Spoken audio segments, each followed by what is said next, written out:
You're listening to the Second Look podcast, where we take a closer look at what we're learning each Sunday at Connection Church to help you grow in your walk with Christ. Here are your hosts, Pastor Joe Terreri and Pastor Dan DeRochers. Welcome to the Second Look. My name is Dan. And I'm Joe. And we're here talking about altars and assurances. But first, hey, Joe. Good morning, Dan. Joe, I have a very pressing question for you this morning. I can't imagine what it is. It's relating to the message. Okay, good.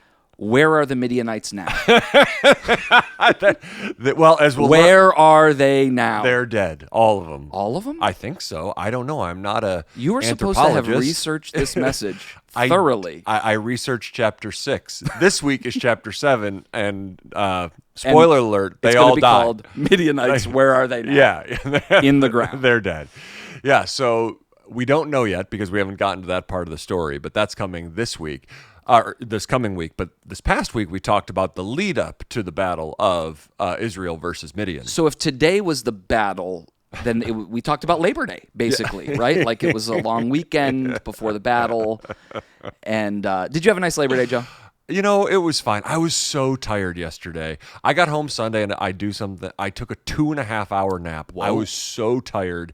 And then I woke up on yesterday and I was doing pretty good in the morning, and then I was just wiped out in the afternoon, but I feel myself today, which is good. I don't know if I'm fighting something. I don't know if I have allergies. I don't know if I have a cold, but I just felt so fatigued, but I'm doing better. It could be, sleeping with the windows open. Did you sleep with the windows open? Well, that's an interesting thing, Dan. You know, this time of year, people are, you don't really know how to sleep because you're either sleeping with the windows open, but then, the day starts at 58, then it gets up to 80 in the afternoon. You know how this goes. Yes, and then you're kind of doing that, should I close my windows and turn the AC on?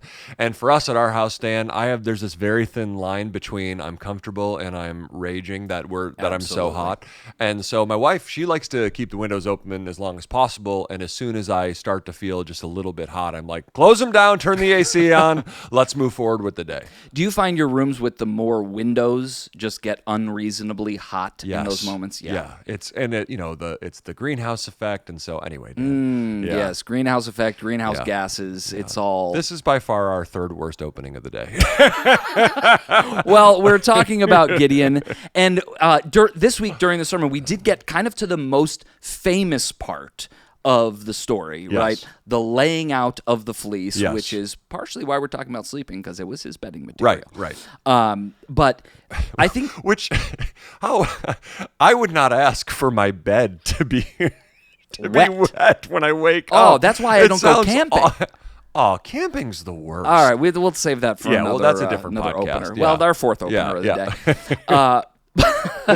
But the laying out of the fleece moment, a lot of times, even preachers might present this in a way that is not maybe the way that it was intended to in the scripture, right? Of like this kind of testing of the Lord. Yeah, that's not the point of the story. The point of the story is not we should or should not use fleeces. The point of the story is how God is dealing with Gideon in a moment where he is really struggling to believe the promises of God.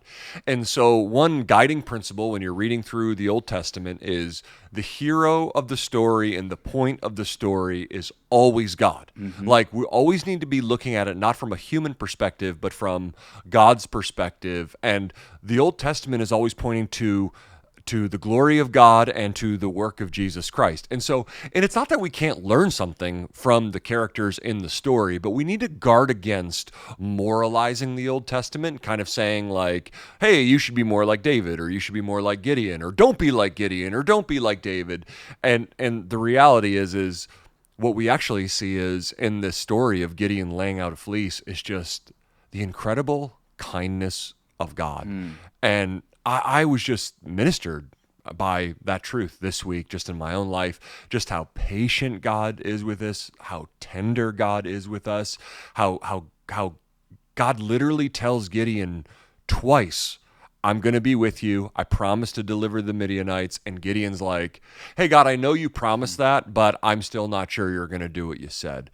And to be fair to Gideon, he's growing up in a culture that has become so dominated by Canaanite religion that he may not have a very robust faith. Like, he's growing up in a world that is polytheistic. And so God shows up to him and calls him mighty warrior and says, I'm going to be with you. If you put yourself in Gideon's shoes, you can understand his hesitation, and you can understand that the God of the Bible is one of the many gods he's kind of been infiltrated with throughout his life. I mean, think about it. At his dad's house, they're worshiping Baal and Asherah. So you can understand why Gideon would need assurances from this God who is asking him to do something that's seemingly impossible. Defeat your oppressors who have been having a field day with you for the last 7 years. And spoiler alert, and do so with 300 men. Yeah, right. Well, that's coming up this week.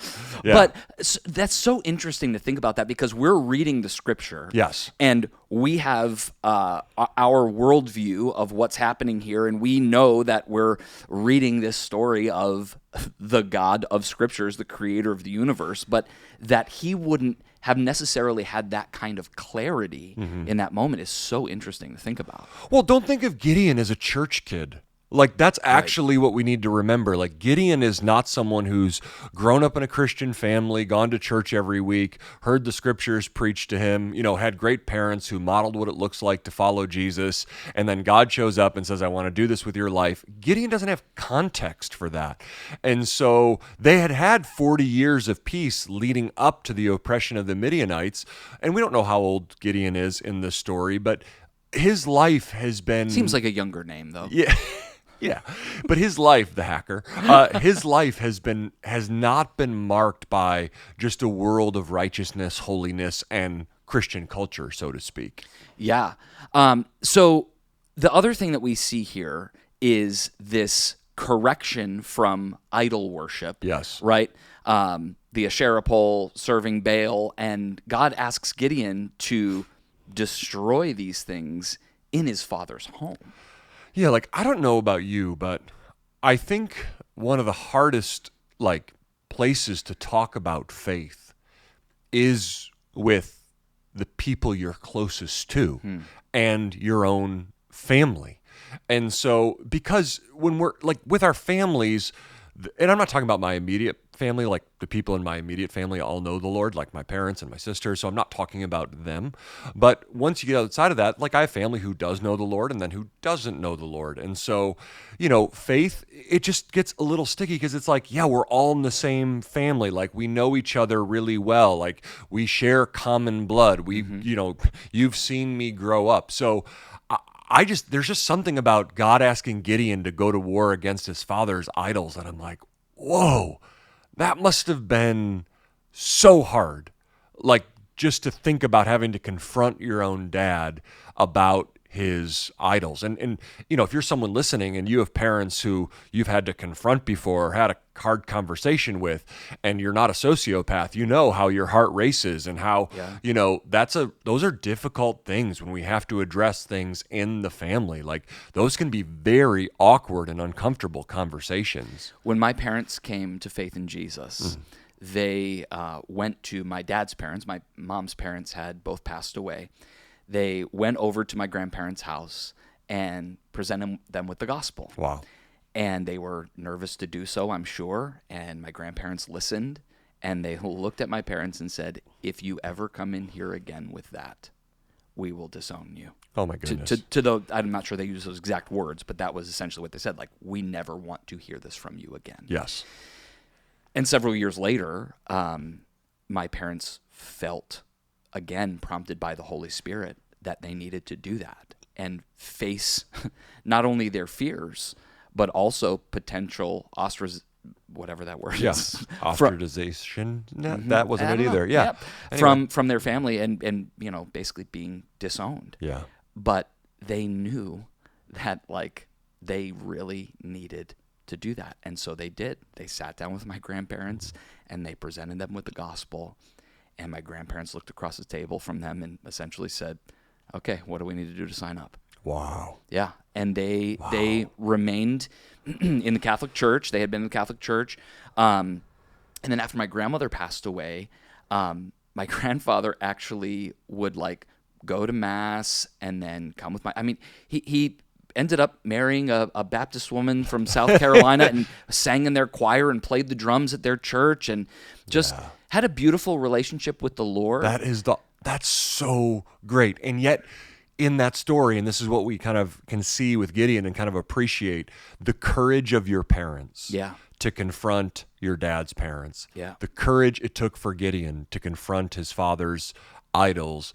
And what I love about the story, and a few different commentators pointed this out, and I thought it was such a beautiful, gracious thing to say. And again, this also really ministered to me is, Gideon was afraid of both his family and the townspeople. And so he tore down the altars at night. And what I loved is people pointed out, nighttime obedience is still obedience. It was like you'd think like Gideon is like the furthest thing from some kind of mighty man of God. Although we're going to see some real awesome things from Gideon this week. But in that moment, Gideon is the furthest thing from this triumphant, God said it, I believe it, bumper sticker kind of faith guy. And so even in his insecurity and his fears, he goes at night. And I just think about your mom and dad, even after being told, we're going to disown you. Okay, we're going to try this again. Yeah. And I think what we're really saying is the Christian life, following Jesus, obeying the Lord, it requires courage. And that is not something we talk enough about in the Christian life, is that obedience requires courage. Difficult conversations that are about the Lord require courage. Yeah. Starting to tithe, think about this. Starting to tithe in midlife. Oh, yeah. I mean, unless you're some kind of incredible money manager and you have all kinds of margin and you just have an extra 10% lying around and you're like, even then, that's not going to hurt me. Right, but even then, do you want that going out the door? And I just want people to know, it takes courage to obey the Lord in that way. It takes courage if you come to faith and you're living with your boyfriend or your girlfriend and you discover this is not God's best for me. What's the courageous act of faith I need to take to live in obedience to the Lord? And there's other things. Maybe you come to faith and you're someone who loves drama and gossip and you're like, oh my goodness, I actually need to fundamentally change how I operate in the workplace or in the neighborhood. That takes courage to say for the first time, hey, I actually don't want to hear that story. I don't want to hear that gossip. And so, letting other people know you're a Christian in your high school or in your workplace. I mean, that takes courage. And what I love about Gideon is that he was courageous even though he did it at night. Nighttime obedience is still obedience. That's so good, Joe. Let's change tempo and talk about false worship. Sure. Joe, you had a line yesterday, false worship must be replaced by true worship. Yeah. I don't know that I totally would be able to see false worship in my life, because I don't think about it in those terms. Like I have a category for worship. How can we see, or even just put our lives under the microscope and see where we might have false worship or be worshiping false gods in our life? Yeah, it's interesting you say that because I was been really reflecting. I tried to have the conversation with my kids that I asked everyone to have around our table, and that didn't go awesome. And then we had some friends over, and we were like, where are the idols in your family? No, but they were said, we kind of had this conversation, and it went, okay, and I realized, I think it's really, I was sharing with a friend of mine that I was going to ask this question on Sunday, and he just kind of said, he goes, I hope people know how to answer that. And I think it's an incredibly difficult question to ask. And, and I'm the preacher and I'm realizing this is a really tough question, but let's stay in the question. And, the question I ask is, what idols are the greatest threat to you and your family? Yeah. And I think the more I thought about it, it's actually less probably things, and it's probably more people. I definitely think in our context, our families can become like a place of false worship, meaning we're asking our kids to fulfill something in us that only God can fulfill. And even a step, I think even closer to home, I deeply love my wife, and she is my best friend, and we have such a, I mean, it's not perfect by any means. We disagree on the temperature our bedroom should be when we go to bed, but we have such a good and healthy and fun marriage. But I just love her so much. It's like, oh, like she can actually be a place where I ask her to satisfy things in my life that only Jesus can fulfill. And then our friendships. I think sometimes when we're disappointed with our friends, we need to be asking, are those expectations we have for the people in our life, is that a place where we're actually looking for satisfaction from people, asking them to fill our needs when that's actually something Jesus can do? And here's the thing. What people should be the bonus. Our children, our spouses, our friends, because our lives should be so overflowing with Jesus that we don't need our spouse, our kids, and our friends to fill us up, because we're filled with Christ. And then we can just love them for who they are and where they are, instead of asking them to do things for us that only God can do for us. And I see this in my own life. So when you ask me the question about false worship, don't think, closing your eyes, raising your hands during a church service. Think about satisfaction. Think about, where am I going to give my energy and expectation to something to satisfy me that really only Christ can do that. You used another term yesterday that kind of hit, or on Sunday that kind of hit home for me, which was over desire. Yeah.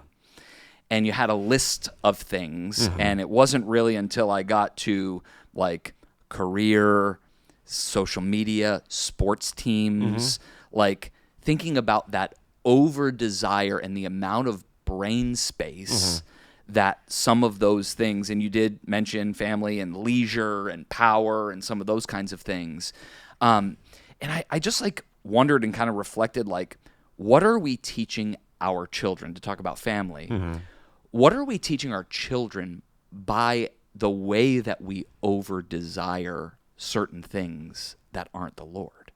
Well, what we're showing them is what we ultimately value. Yeah.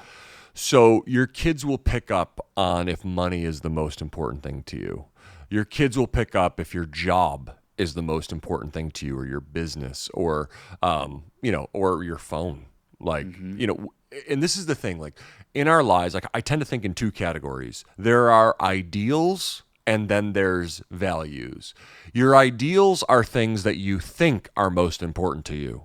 Your values are the things you actually give your time, energy, focus to. So you may idealize, like, oh yeah, my kids are really important to me, and Jesus is really important to me, and being in the Word, and whatever but then your life doesn't actually match those ideals. Your life is always going to go in the direction of what you value the most. And so if money is what you value the most, that is what's going to control your emotions. It's going to control your time. It's going to control your giving. It's going to control like your ability to be happy when the stock market is up or the stock market is down. It's going to cause the most worry and anxiety and fear in your life. And so our children are going to see in our lives what actually is the most valuable to us. Yeah. And this is not something that is about your words, because some of us can talk a lot. It's actually about your actions. If your life was the only thing that was allowed to speak, what is your life speaking about what is most important to you? That is the message your kids are actually getting from your life. And I know it's going to sound like the most obvious thing coming from a pastor. That's why if you're a family and you only make it to church once a month or once every other month, I just want to say, your kids know it's actually not one of your big values. It's one of, it's an ideal, but it's not what you're all about, because what you value, you make time for. Yeah. What is an ideal gets lost in the weeds. Well, and this is the time of year when a lot of those things we do, and we just place our value in other things, kids' sports, our football team, stuff gets crazy. Yeah, and this time of year. I get it, I totally get it. But I was just, one of the members of our worship team this week, I just overheard her sharing with someone else, her daughter's really into a travel sport, and she just had a conversation with every coach that team they were trying out for. She's unavailable on Wednesday nights, and we're not going to be able to make it Sunday mornings to tournaments. And I just love hey, this is what we're doing. My 8th grader doesn't actually need to be compromising on these things because of where she's at. And so, our kids pick up on what's most important to us. And I just think we need to be aware of that. And listen, I'm not an anti-travel sports person. My son has played a lot of travel basketball. He's missed some Sundays. I'm not saying it's all or nothing. What I am saying is but I would also say our family's not missing for that, and so there's things where he's out of town, and so, but we still say okay, your spiritual life, what does it look like to put Jesus first, even when you do need to be away on a weekend because your team's out of town? That's real life, but it's Christ first, and we don't want to become legalistic. We don't want to become legalistic about every Sunday. That's not what I'm saying. What I'm saying is do an honest assessment of where your time's going and where your money's going, and there you'll discover your idols. And the one thing you'll never compromise on, camping. Never, because I'm never going to do it. Because the story of Gideon was not a prescription. Yeah. It was a description. Yeah. And I do not want to be described as wet, fleecy blanket in the morning. We should end. Well, this has been another episode of The Second Look. You can catch this sermon and much more at our website, cometoconnect.com. Have a great week.